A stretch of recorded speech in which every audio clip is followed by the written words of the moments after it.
Solidarité et développement, le jeune de la ville de Garoua relève les défis.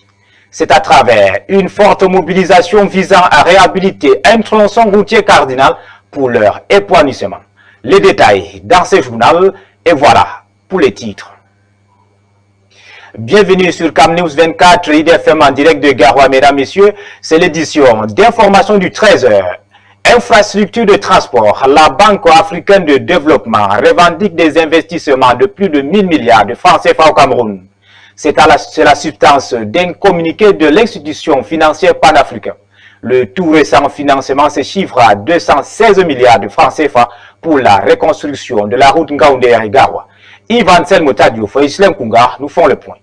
Le secteur du transport est l'un des grands chantiers du gouvernement camerounais où un fort déploiement est engagé, autant pour la construction de nouvelles infrastructures que pour la réhabilitation de celles existantes, affichant mauvaise mine. Dans ce processus, les pouvoirs publics bénéficient de l'appui d'un partenaire financier stratégique, à savoir la Banque africaine de développement, la BAD. C'est ainsi que l'institution financière panafricaine annonce dans un communiqué officiel rendu public le 24 mars 2025 des investissements effectués au Cameroun de l'ordre de 1,88 milliard de dollars, soit près de 1140,7 milliards de francs CFA au profit du financement des infrastructures de transport. Le groupe de la Banque africaine de développement est un partenaire stratégique du Cameroun, en particulier dans le secteur des infrastructures, avec 1,8 million de dollars dans les infrastructures de transport. Son engagement se traduit par des investissements majeurs dans la construction des routes, des ponts et des corridors stratégiques, facilitant ainsi la mobilité des populations et le transport des marchandises à l'échelle nationale et régionale, fait savoir le communiqué. Il faut dire qu'il y a quelques jours déjà, le 24 mars 2024, deux accords de 333 millions d'euros, soit un peu plus de 216 milliards de francs CFA, avaient été signés entre le gouvernement camerounais et cette institution financière panafricaine. Ces fonds devaient être alloués à la construction de la route Ngaoundé-Garoua, située sur le corridor d'Olan-Djamena et longue de 246 km. Lors de la signature des 10 accords, le ministre de l'économie, de la planification et de l'aménagement du territoire insistait sur l'opportunité et la pertinence de cette initiative. La position stratégique du Cameroun place notre pays au cœur des enjeux d'intégration de la zone CEMAC. Un tronçon Ngaoundé-Garoua en meilleures conditions va indubitablement accroître le commerce transfrontalier en relevant significativement le trafic sur l'axe Garoua-Maroua-Kousseri au Tchad ou sur celui de Garoua, Agada, Yagoua, Bongor, N'Djamena, assurait Alamine Ousmane Mey. Nous vous le disions à l'entame de cette édition, mesdames, messieurs, le jeune du quartier Soweto à Garoua se mobilise pour réhabiliter une route essentielle, témoignant d'un engagement humanitaire inspirant. Leur action illustre la force du bénévolat et l'importance de la solidarité communautaire. Boubacar Adama et Zaïdou Amadou avaient leur pelle en main. Dans la nuit étoilée de Garoua, entre 23h et 3h du matin, un groupe de jeunes intrépides s'engage dans une initiative humanitaire sans précédent. Ces jeunes du quartier Soweto, l'un des plus dynamiques de la ville de Garoua, font preuve d'un courage remarquable et d'un sens aigu du volontariat. Après avoir récemment bénéficié d'une réhabilitation de leur route, ce chemin vital subit aujourd'hui les affres du temps et l'envahissement des sables. Conscients des dangers que cela représente pour les mototaxis et les véhicules qui circulent ici, ils ont décidé de mettre de côté leur sommeil pour redonner vie à cette voie dégradée. Armés de pelles, de brouettes et de râteaux, ces jeunes déterminés s'attaquent à la tâche avec une énergie contagieuse. Leur objectif, offrir un passage digne à tous les usagers, garantissant ainsi leur sécurité et leur sérénité. C'est tout simplement un geste humanitaire. Nous sommes des jeunes solidaires. Nous avons décidé de mettre un peu la propriété dans notre secteur. C'est une initiative apolitique. Donc, c'est juste la solidarité entre les jeunes et pour permettre aux mototaximans, les véhicules du quartier, de rouler en toute sérénité et sécurité. Les visages concentrés, les mains calleuses, mais pleines d'espoir, témoignent d'un engagement sans faille en appelant à la solidarité des âmes bienveillantes autour d'eux.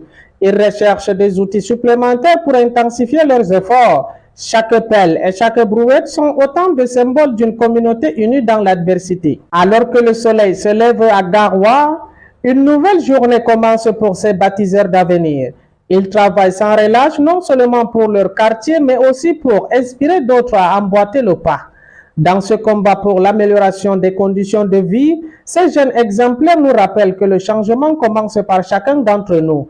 Ensemble, ils tracent une voie vers un avenir meilleur. Bravo à ces jeunes du quartier Soweto en éducation. La région du Nord expérimente le nouveau curricula proposé par le MINUDIP dans l'enseignement primaire et maternel, marqué par une conférence régionale dédiée. Cette initiative vise à transmettre aux futurs apprenants les compétences essentielles pour leur éducation. Le compte rendu, c'est avec Hervé Godoué.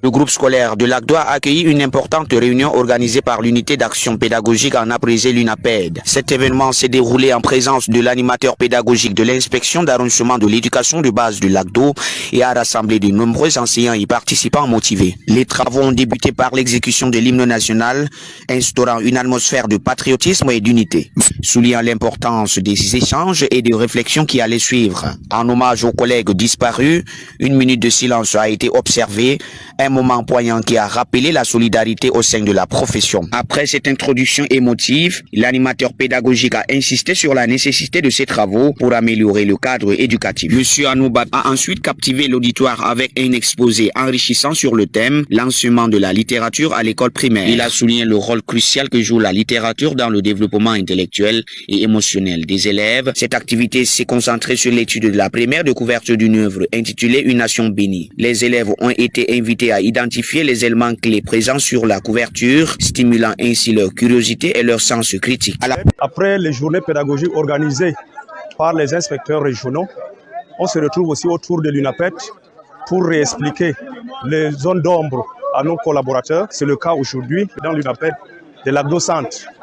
Alors, il était question d'un exposé sur l'enseignement de la littérature. Et c'est un thème vraiment très édifiant et important pour nous, surtout que beaucoup parmi nous n'avaient pas encore réussi à faire asseoir cette notion. Et les échanges ont été vraiment très fructueux et je pense qu'au sortir de cette assise, beaucoup sont sortis avec beaucoup de notions. Moi y compris, nous avons appris comment mener une classe de littérature dans notre salle de classe et l'importance d'une œuvre. Cet événement organisé par l'UNAPED témoigne d'un engagement collectif envers une éducation de qualité où chaque acteur joue un rôle essentiel dans le développement des élèves. Les retours positifs des participants augurent d'une continuité dans cette dynamique d'amélioration continue au sein du système éducatif. Toujours en éducation, mais cette fois-ci du côté de l'Institut Yerima Dewa à Garoua, où un jeune étudiant dévoile un bras robotique révolutionnaire, symbole d'une nouvelle ère d'entrepreneuriat et d'innovation. Ces projets audacieux ouvrent la voie à un avenir industriel prometteur pour la région. Boubacar Adam. Dans la ville de Garoua, un jeune étudiant de l'Institut supérieur Yerima Dewa a fait une invention qui pourrait transformer le monde de l'industrie. Amadou Amansali, étudiant en cycle 2 BTS, a conçu un bras robotique qui pourrait apporter une réponse efficace aux défis auxquels font face de nombreuses entreprises. Ce projet innovant est le fruit d'une idée née lors de son stage à la Sodécoton. Le jeune étudiant a su transformer son rêve en réalité et son invention a captivé l'attention d'un jury impressionné. Le travail que je viens de présenter est un bras manipulateur contrôlé via Arduino. Le bras dispose de deux commandes, la commande manuelle via les potentiomètres et la commande à distance via une application mobile. Le bras robotique conçu par ce jeune étudiant est un exemple de l'expression des jeunes talents dans le domaine de l'industrie et de l'entrepreneuriat à Garoua. Cette invention pourrait être un nouveau départ pour la ville en encourageant les jeunes à innover et à développer des solutions pour booster le développement local de la région. Disons aux parents qu'aujourd'hui, le marché du travail est tellement saturé qu'il faut des nouvelles options. Et c'est dans ce cadre-là que nous développons ce genre de formation pour permettre à un étudiant d'être à sa solde à la fin de sa formation. Parce qu'il aura appris à la fois l'électronique, la mécanique et il pourrait utiliser ça dans le cadre soit d'une organisation ou bien pour créer ses activités professionnelles. L'innovation et l'entrepreneuriat sont des clés pour le développement économique et social d'une région. Les jeunes de Garoua ont désormais un exemple à suivre et il est à espérer que cette invention inspirera d'autres étudiants à créer et à innover. Le monde de l'industrie et de l'entrepreneuriat est en constante évolution et les jeunes de la ville de Garoua ont un rôle important à jouer dans cette évolution. Avec des inventions comme celle-ci, la ville de Garoua pourrait devenir un hub d'innovation et de créativité. En sport, football, troisième et dernier tour éliminatoire de la Coupe du Monde de football féminin Maroc 2025, les Lions U17 affrontent le Kenya le 18 de ce mois. Le sélectionneur national de la catégorie, Joseph Ndoko, est déjà en stage à Yaoundé. Plus de détails dans cet élément de Ali Jida et Michel Ateba. 28 jeunes Lions en cage pour ce dernier stage préparatoire au troisième tour éliminatoire de la Coupe du Monde féminine Maroc 2025. Joseph Ndoko, l'entraîneur sélectionneur U17, a retenu 3 gardiennes de but, 8 défenseurs, 8 milieux de terrain et 9 attaquants. Des joueuses issues du championnat local Guinness Super League et des centres de formation. Vision Football Filles se taille la part du Lion avec cette fille. La jeune équipe de la région du centre nouvellement promu en Guinée Super League est l'une des fiertés du championnat professionnel féminin. En stage à Yaoundé, le groupe croise l'Éthiopie le 18 à Addis Ababa pour la phase aller avant le retour la semaine du 25 au 27 avril 2025. 28 équipes étaient engagées aux 3 tours retenus par la FIFA. 4 en plus du pays organisateur vont disputer la phase finale au Maroc du 17 octobre au 8 novembre 2025.